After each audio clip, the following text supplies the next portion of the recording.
Jumpa lagi di channel Andre M. Semoga semua diberi kesehatan oleh Tuhan. Jangan lupa tonton sampai akhir agar tidak ada kejanggalan. Lanjut. Jalan Trans Papua adalah proyek infrastruktur besar yang menghubungkan berbagai wilayah di Papua, mulai dari kota Sorong di Papua Barat Daya hingga Merauke di Papua Selatan. Dengan total panjang mencapai 462 km, jalan ini melintasi provinsi-provinsi di Papua, yaitu Papua, Papua Tengah, Papua Pegunungan, Papua Selatan, Papua Barat, dan Papua Barat Daya.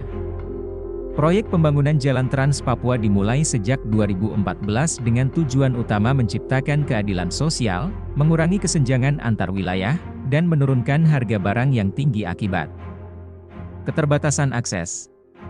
Jalan ini menjadi solusi bagi daerah-daerah yang selama ini terisolasi dan sulit dijangkau. Tantangan di lapangan. Meskipun memberikan banyak manfaat, pembangunan Jalan Trans Papua tidak berjalan tanpa hambatan. Salah satu tantangan terbesar adalah adanya gangguan dari kelompok kriminal bersenjata, KKB, yang mengancam keselamatan para pekerja. Selain itu, masalah logistik akibat medan yang berat dan jarak yang jauh juga menjadi tantangan tersendiri. Namun, pemerintah tetap berkomitmen menyelesaikan proyek ini hingga akhir 2024. Upaya pembangunan terus digenjot meskipun berbagai kendala menghadang, karena manfaat dari proyek ini sangat besar bagi masyarakat Papua.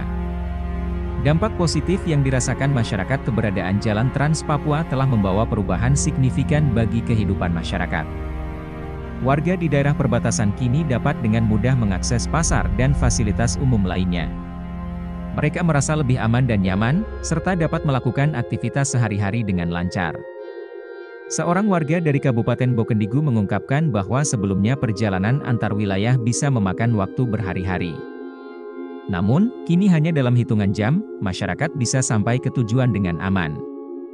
Hal ini juga berdampak pada meningkatnya perekonomian lokal, karena produk pertanian seperti pisang, kelapa, dan sagu kini bisa dijual lebih mudah. Bagi siswa dan pekerja, jalan ini memudahkan akses ke sekolah dan tempat kerja. Para petani pun merasa lebih dihargai karena hasil panen mereka kini bisa lebih cepat sampai ke pasar.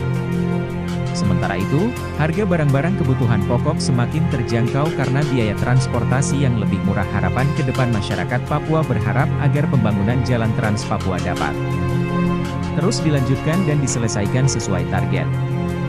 Mereka juga berharap pemerintah tetap memperhatikan kondisi infrastruktur agar manfaatnya dapat dirasakan secara maksimal. Presiden Prabowo Subianto berkunjung ke Desa Telagasari, Distrik Kurik, Kabupaten Merauke, Provinsi Papua Selatan.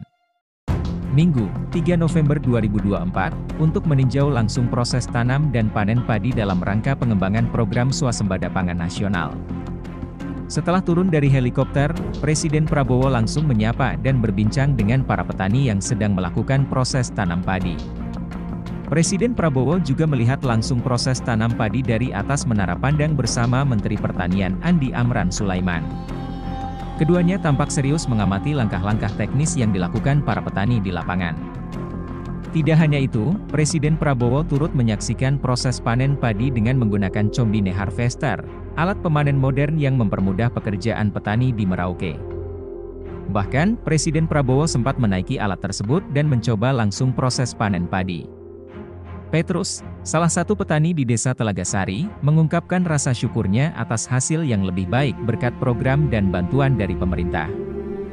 Ia menambahkan bahwa sebelum ada bantuan, hasil panen hanya sekitar 2 ton gabah, namun kini dengan lahan yang diperluas, hasil panen meningkat menjadi 7 hingga 8 ton.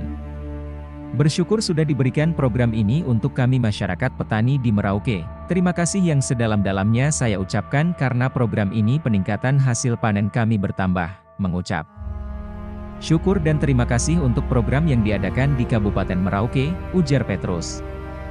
Tidak hanya para petani, Presiden Prabowo juga menyempatkan diri untuk menyapa masyarakat sekitar yang turut hadir menyambut kehadirannya. Atikah, warga setempat mengaku sangat terharu bisa bertemu langsung dengan Presiden Prabowo. Aku menangis, karena hanya tahu ada di TV kan, sekarang orangnya yang sudah tahu sendiri.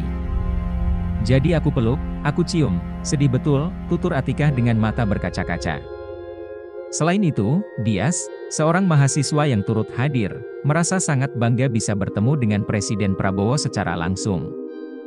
Dias, yang sedang mendalami ilmu pertanian modern, berharap sektor pertanian di Indonesia, khususnya di Merauke, semakin maju dengan peralatan modern yang memadai. Saya ikut pertanian modern, bersyukur banget karena di sini luasannya sangat cocok untuk ditanami tanaman padi khususnya untuk luasannya rata, datar, bagus banget untuk menunjang pangan di Indonesia. Harapannya pertanian Indonesia lebih maju, lebih modern terus alat-alatnya lebih menunjang pertanian di Merauke, ucap Dias. Kunjungan ini menambah optimisme masyarakat Merauke terhadap kemajuan sektor pertanian daerah mereka. Program swasembada pangan yang dicanangkan pemerintah diharapkan mampu terus meningkatkan produksi pangan nasional dan menyejahterakan para petani di wilayah timur Indonesia. Turut mendampingi Presiden Prabowo dalam peninjauan ini adalah Menteri Pertanian Andi Amran Sulaiman dan PJ Gubernur Papua Selatan Rudi Sufahriyadi. BPMI Setpres, ABD, lanjut Presiden Prabowo Subianto, tengah, didampingi Menteri Pertanian Andi Amran Sulaiman, kiri, mengoperasionalkan alat berat saat meninjau lahan pertanian di Desa Telaga Sari, Distrik Kurik, Kabupaten Merauke, Papua Selatan, Minggu, 3 November 2024. Kunjungan Presiden tersebut sebagai komitmen pemerintah dalam percepatan swasembada pangan berkelanjutan, dan Papua Selatan diproyeksikan sebagai salah satu lokasi pengembangan kawasan sentra produksi pangan di wilayah timur Indonesia dan didorong untuk dapat memenuhi kebutuhan pangan nasional. Antara foto Galih Pradipta, Roa. Hal lainnya Presiden Prabowo Subianto mengunjungi Merauke, Papua Selatan, hari ini, 3 November 2024. Prabowo mengunjungi Desa Telaga Sari, Distrik Kurik, Kabupaten Merauke, Provinsi Papua Selatan. Kepala Kantor Komunikasi Kepresidenan Hasan Nasbi membeberkan kunjungan Prabowo, yakni, untuk memastikan ketahanan pangan di Merauke. Karena ketahanan pangan adalah salah satu program hasil terbaik cepat Presiden, tegas Hasan Nasbi, Minggu, 3 November 2024. Merauke akan menjadi pusat lumbung pangan dalam program swasembada pangan pemerintahan Prabowo. Pemerintah tengah fokus mengembangkan swasembada di sana. Dalam kunjungan itu, Prabowo meninjau langsung proses tanam dan panen padi dalam rangka pengembangan program swasembada pangan nasional. Prabowo juga berbincang dengan para petani yang sedang melakukan proses tanam padi. Prabowo melihat langsung proses tanam padi dari atas menara pandang bersama Menteri Pertanian Andi Amran Sulaiman. Keduanya tampak serius mengamati langkah